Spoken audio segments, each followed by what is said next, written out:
अस्सलाम वालेकुम। उम्मीद करती हूँ मेरे प्यारे बहन भाई बिल्कुल ठीक होंगे। अल्हम्दुलिल्लाह हम भी बिल्कुल ठीक हैं। तो जी मेरी काफ़ी दिन से काफ़ी तबीयत ख़राब थी, जिसकी वजह से मैं कोई ब्लॉग नहीं लेकर आ पाई, और उम्मीद करती हूँ कि आप सब लोग बिल्कुल ठीक होंगे और प्लीज़ मेरे लिए भी दुआ कीजिएगा। तो यहाँ मैंने सोचा कि किचन का काम स्टार्ट करती हूँ, और ये जो ब्लॉग है ना, ये काफ़ी टाइम पुराना है और मैं कोई वीडियो बना नहीं पाई थी, तो मैंने कहा कि ये जो मेरे पास पड़ा हुआ ब्लॉग है इसी को एडिट करके आपके साथ शेयर कर देती हूँ। और यहाँ मैं बना रही थी कद्दू और मुर्गी, मेरे ख्याल से हाँ कद्दू और चिकन ही बना रही थी। और ये मेरे ख्याल से आई थिंक सो रमज़ान की वीडियो है मेरे पास, और मैंने इसको अभी तक अपलोड नहीं किया, टाइम नहीं मिलता इस वजह से। और यहाँ पर जो मिल्क है मैंने उसको भी बॉईल करके रख लिया था, और किचन जो है वो मैं साथ साथ मैंने साफ़ करना था। अब किचन की हालत देख सकते हैं, और पूरा जो किचन है वो फैला पड़ा है। और इस टाइम पे ना हमारे घर पे रिनोवेशन का काम हो रहा था, और बर्तन भी जो थे वो मैक्सिमम निकले हुए थे। अब नीचे देख सकते हैं कि अलमारियाँ वगैरह जो है वो नहीं लगी हुई, और इस टाइम पे मेरे पास वही पुरानी टोकरी है जिसकी वीडियो मेरे पास काफ़ी अल्हम्दुलिल्लाह जो है वायरल हुई है। अच्छा, वहाँ पर जो है मुझे काफ़ी लोगों ने बहुत ही अच्छा अप्रिशिएट किया है। मैं उन सब की बहुत ज़्यादा शुक्रगुज़ार हूँ कि आप लोग मुझे जो है वो अप्रिशिएट कर रहे हैं। Thank you for appreciating, thank you for supporting. और मेरे बहुत सारे न्यू सब्सक्राइबर उस वीडियो की वजह से है मुझे सपोर्ट कर रहे हैं। मुझे यकीन माने जितनी खुशी है मैं बता नहीं सकती। कहाँ मेरे 82 सब्सक्राइबर जो थे वो वहाँ आकर स्टॉप हो चुके थे, और मेरी एक चने का सालन मैंने बनाया था उसकी वीडियो, मुर्ग छोले हाँ मैंने बनाए थे, उसकी वीडियो जो थी वो वायरल हुई थी, और आलू गोश्त की वीडियो वायरल हुई थी। तो उसकी वजह से मुझे बहुत ही ज़्यादा, तकरीबन वो मेरे 2900 जो थे उन लोगों ने व्यूज़ मुझे दिए थे, और लाइक और सपोर्ट भी आया था। बट उसके बाद जो है वो मेरे सब्सक्राइबर जो थे वो बिल्कुल रुक गए थे। और यहाँ मैं ये दिखा रही थी कि टमाटर जो जब फ्रीज़र में रखते हैं तो उसके ऊपर जो आइस है, जो स्नो इसके ऊपर हुई है, वो यकीन माने वो इतनी प्यारी लग रही थी, ग्लोइंग, और वो शाइनिंग कर रही थी ना, किसी ग्लिटर की तरह स्पार्कल कर रही थी, बहुत ही ज़्यादा अच्छी। और ये मैं दिखा रही थी कि मेरा अल्हम्दुलिल्लाह फ्रीज़र साफ़ है और इसके अंदर कोई गंद कचरा नहीं है, तो मैंने कहा इसको ज़्यादा छेड़ने की ज़रूरत नहीं है। फ्रिज भी मेरा अल्हम्दुलिल्लाह साफ़ है, तो मैं उसको भी नहीं छेड़ूँगी। बस उसकी जगह जो चीज़ें हैं जो बिखरी हुई हैं उन सबको जो है वो बिल्कुल एक जगह पर असेंबल करके रख दूँगी। और जो है वो मैंने जो कल का बचा हुआ जो मैंने वाइट कढ़ाई बनाई थी उसकी भी इंशाल्लाह वीडियो मेरे पास पड़ी है, तो मैं उसको भी जल्दी आपके साथ जो है वो अपलोड करूँगी। तो यहाँ मैंने 2 प्याज ले लिए थे, उसको भी मैं आपको बताती हूँ, बात को कंप्लीट करती हूँ, रेसिपी भी जा रही है। 2 प्याज लिए थे, और मैंने उसके अंदर 1 टीस्पून जो है ये मैंने रख लिया था, कल ही मैंने बनाया था, लहसुन अदरक और क्या कहते हैं उसको, हरी मिर्चों को मैंने पीस कर एक साथ रख लिया था, तो वही मैंने इसी के अंदर शामिल कर दिया है। और ये मेरी जो चिकन है ये 1.5 पाव के करीब है, और ये जो तकरीबन है वो हो गई है, क्या कहते हैं उसको, फ्रीज़ थी।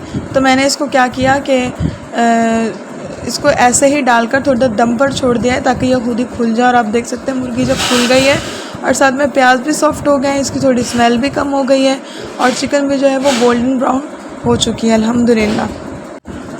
और साथ में जो है वो मैं इसको भूनते भूनते मैंने साथ में जो टमाटर जो है वो पीस कर रख लिए, वो भी मैं अब शामिल कर दूंगी कि मेरे जो प्याज हैं वो भी सॉफ़्ट हो चुके हैं। अब इनको आहिस्ता आंच में बनाऊंगी, तो ये क्या होगा कि मुर्गी भी सॉफ़्ट हो जाएगी, और जो मसाले हैं, जो टमाटर है, वो भी इसी के अंदर ही अच्छी सी ग्रेवी बन जाएगी।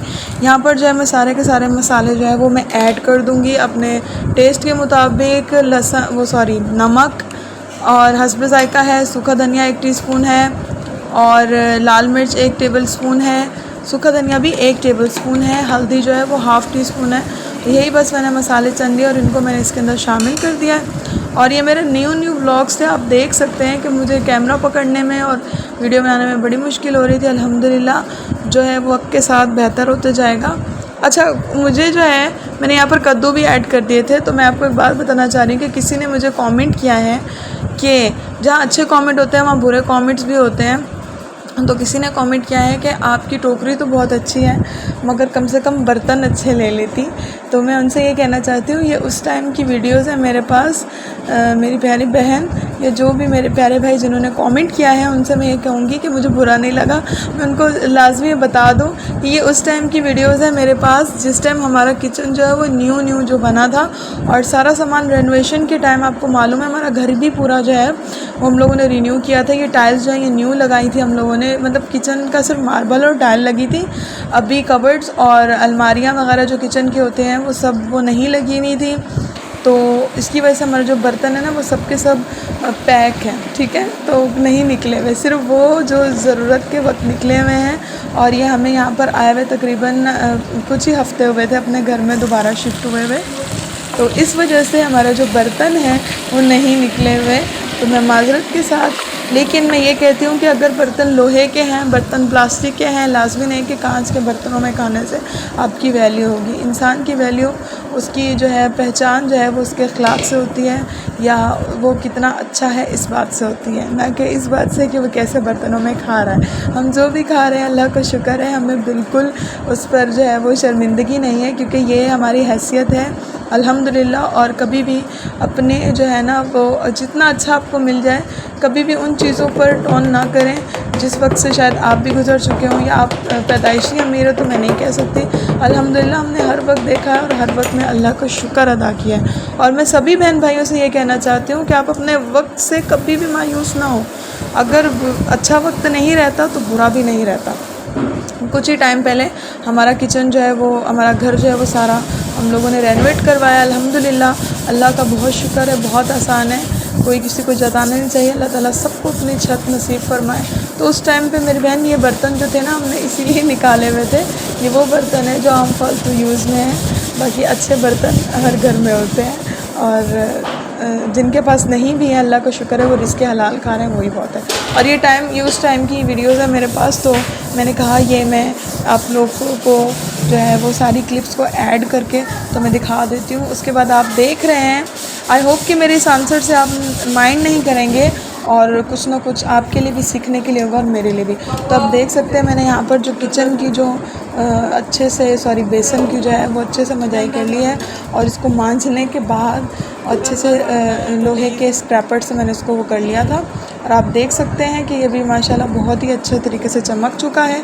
और यहाँ मैंने सोचा कि मैं साथ में आटा भी गूँध लूँ। आटे का मेरे एक ही तरीका होता है, मैं उसको हल्के मतलब रूम टेम्परेचर पर जो पानी है उसके साथ जो है गूँध लेती हूँ। और हमारे यहाँ चक्की का आटा खाया जाता है, उसको गूँध के इस तरह से सॉफ्ट कर लेती हूँ और उसको फिर जो है ना गीले हाथ से बिल्कुल सेट करके रख देती हूँ जब तक मैं अपना खाना देखती हूँ। और मैंने इसमें पानी भी लगा दिया था मैक्सिमम, कि मुझे शोरे वाला चाहिए था। तो बस ही मेरा सालन जो है वो अल्हम्दुलिल्लाह तैयार हो गया था। तो उसके साथ मैंने रोटियां बना ली थी, उसकी वीडियो मैं नहीं बना पाई। और यहाँ पर ये वीडियो मैंने जो है वो रमज़ान का क्लिप था, वो भी मैंने इसके अंदर ही ऐड कर दिया था। तो सब बैठे हुए थे अफ्तारी के टाइम पे अल्हम्दुलिल्लाह, और अजवा दुआ ने जो है वो दुआ कराई थी। तो बाकी अगर आप लोगों को मेरी कोई बात बुरी लगी हो तो मैं माज़रत ख्वाह हूँ, और जो मुझे मोहब्बत प्यार देते हैं उनके लिए मैं बहुत ही शुक्रगुज़ार हूँ। अल्लाह ताला सबके दस्तरख़्वान पर ऐसी ही बरकत और करम नवाजियाँ करें। थोड़ा हो बहुत हो, लेकिन हक़ हलाल का दिया हो तो अल्लाह ताला उससे राज़ी होते हैं। अल्लाह ताला हम सबको रिज़्क़ हलाल कमाने की तौफ़ीक़ आमीन। Like, subscribe and share and comment on below. Take care of your self. अल्लाह हाफ़िज़।